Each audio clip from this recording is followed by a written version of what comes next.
Hello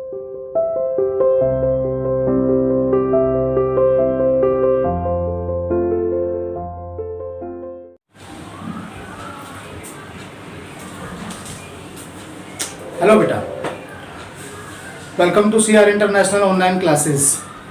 Hope you are quite well at your home. Students, as you know that we have completed our present tense, present indefinite, present continuous and present perfect tense. Now we will start our past tense.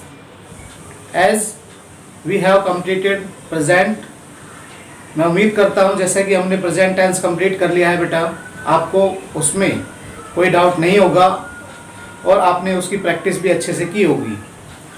बेटा present को ही अच्छे से कर लोगे तो सिर्फ past के अंदर हमें सिर्फ क्या ध्यान रखना है कि पास्ट के अंदर जो हमारे टेंसेस को और जो पैसिव वॉइस में चेंज करना है उसे कैसे करना है, बस यही ध्यान रखना होगा। बाकी आपका फॉर्मूलाज जो पहले वाले हैं वही हमारे होंगे उसके अंदर। Students, let's start our topic. Now we are going to start past indefinite tense. So more attentively you watch this video because present indefinite as past indefinite tense is the more difficult to comparatively present indefinite tense. बेटा present indefinite tense जैसे हमने किया था वैसे ही हमारा past indefinite tense है। Negative और interrogative में जो चेंजेस आएंगे वो आपको ध्यान रखने हैं, बाकी ऐसा इसमें कुछ नहीं होगा। अलग जो चेंजेस है बस वो देखते हैं। स्टार्ट करते हैं अपने टॉपिक को। Past indefinite tense. बेटा एक चीज मैं आपको बता दूं, जो प्रेजेंट परफेक्ट कॉन्टिन्यूअस टेंस है उसको पैसिव वॉइस में चेंज नहीं करा जाता है, इसीलिए हमने वो स्किप किया है। और अब हम स्टार्ट कर रहे हैं पास्ट इंडेफिनिट टेंस। इसमें बेटा जो फॉर्मेट होता है एक्टिव वॉइस में टेंसेस में वो होता है, पहले हमारा आ जाता है सब्जेक्ट, उसके बाद आती है हमारी वी सेकंड। वी सेकंड का मीन्स बेटा वर्ब की सेकंड फॉर्म। उसके बाद हमारा आ जाता है बेटा ऑब्जेक्ट। ये छोटा सा फॉर्मेट होता है इसका। इसको हमें पैसिव वॉइस में कैसे चेंज करना है वो देखना है आपको। पैसिव वॉइस में बेटा सबसे पहले आपका वही सब्जेक्ट आएगा, फिर आएगा आपका वॉज और वर। अब ये देखना आपको कि सेकंड फॉर्म जहां पर लग जाए, सेकंड फॉर्म जिस भी सेंटेंस के अंदर आपको दिख जाए, इट मीन्स हमारा पास्ट इंडेफिनिट टेंस है। और उसमें हमारा जो पैसिव वॉइस जो रूल होगा वो होगा वॉज वर के साथ वी थर्ड देन ऑब्जेक्ट।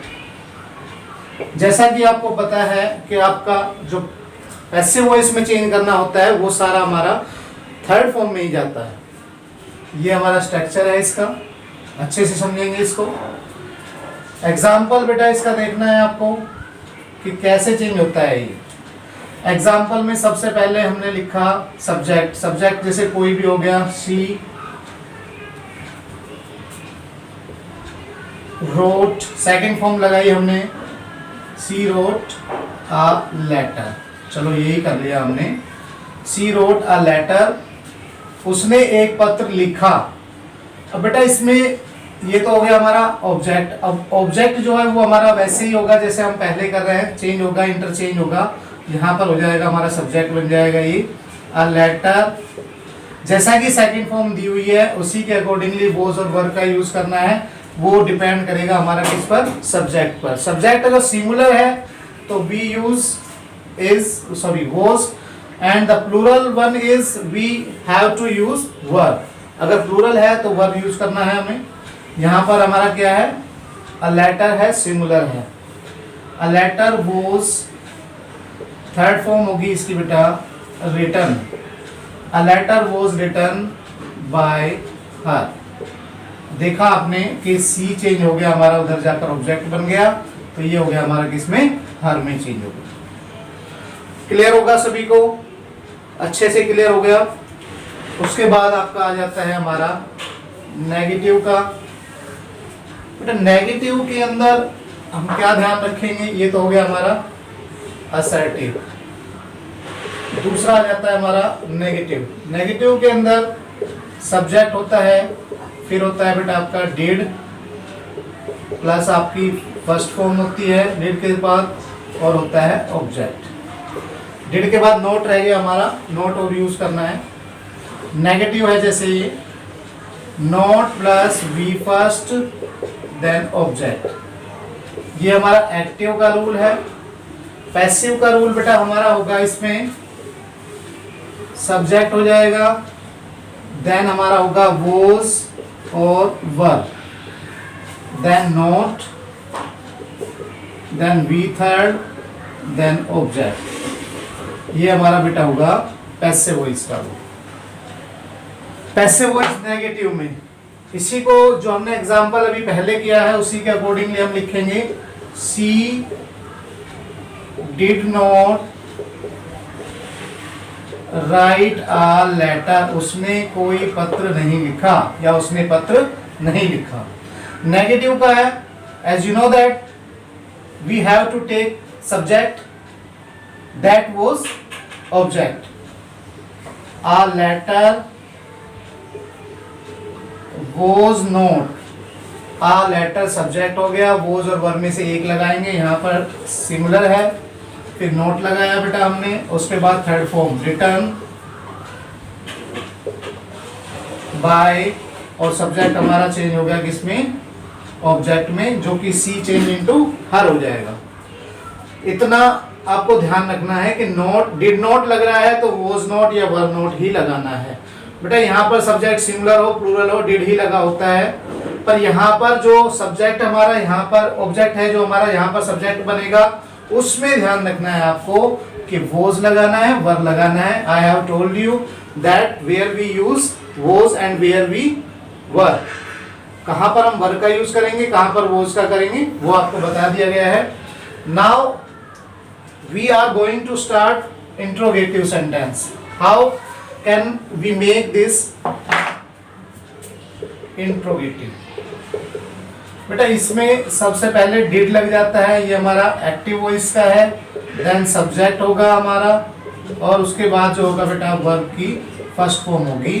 वैसे तो सेकंड फॉर्म यूज करते हैं हमारा असर्टिव सेंटेंस जब भी होता है, बट जहां पर इंट्रोगेटिव और नेगेटिव आते हैं तो हमारा डिड के साथ फर्स्ट फॉर्म यूज होती है, देन ऑब्जेक्ट। तो ये हमारा बेटा इंट्रोगेटिव का सेंटेंस का फॉर्मेट है टेंस का। पैसिव वॉइस में कैसे करते हैं, डिड आगे है तो वोज वर हमारा कहाँ लगाना है, हमें आगे ही लगाना है। Was were plus subject plus, अब यहाँ पर हमारा जो जैसे हमने वोज वर लगाया फिर सब्जेक्ट लगाया वी थर्ड लगाएंगे आंसर में जैसा हम करते आए हैं, और देन हो जाएगा बेटा ऑब्जेक्ट। हाँ, क्वेश्चन मार्क अगर दिया है इंटरोगेटिव में दिया होगा तो हमें वो लगाना होगा। फॉर एग्जाम्पल में बेटा आप देखोगे, एग्जाम्पल को जितने ज्यादा एग्जाम्पल आप करते हो यहाँ से जैसे कराए जाते हैं उससे ज्यादा आप प्रैक्टिस करो, आपको प्रैक्टिस करने से बेटा ये ज्यादा आएंगे। एग्जाम्पल में आपको जैसे दिया होता है did Rahul play the match, question mark. अब बेटा डिड आगे है तो हमें क्या लगाना है आगे, वोज और वर, और depend on the subject the match, was the match played by Rahul, was the match played by Rahul, did Rahul play the matches। अगर मैचेस आ जाएगा तो बेटा यहाँ पर हम क्या लगा देंगे, वर लगा देंगे। ऐसा ही हमारा ये फॉर्मेट होगा। पैसिव वॉइस को चेंज कैसे करना है, सिंपल वाला, उसके बाद नेगेटिव वाला, उसके बाद इंट्रोगेटिव वाला। आपको अच्छे से समझ में आ रहा होगा, आप अच्छे से इंटरेस्ट लेके इसको कर भी रहोगे टॉपिक को, क्योंकि ये बहुत ही इंपॉर्टेंट टॉपिक है बेटा। आपको इस वीडियो को 3 to 4 टाइम आपको कम से कम आपको इसको देखना है, तो आपको प्रैक्टिस भी करनी है। जैसे ही करोगे, जहाँ आपको लगता है कि भाई नहीं हुआ हमसे, वो सेंटेंस नहीं कर पा रहे हैं, तो यू कैन कॉल मी, आप मुझे कॉल कर सकते हैं और इस वीडियो को बार बार देखें तो आपको वैसे भी क्लियर हो जाएगा।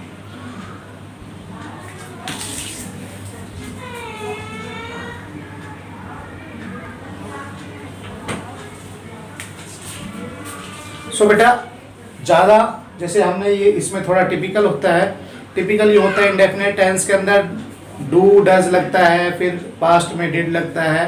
तो इस तरह से हम इसको ज़्यादा आज नहीं करेंगे, ताकि आप इस टॉपिक को, इस सेंटेंस के पार्ट को, इसको अच्छे से समझ सकें। इसलिए आज हम सिर्फ पास्ट इंडेफिनेट टेंस का ही रूल कर रहे हैं बेटा। So enough for today, have a nice day, bye bye.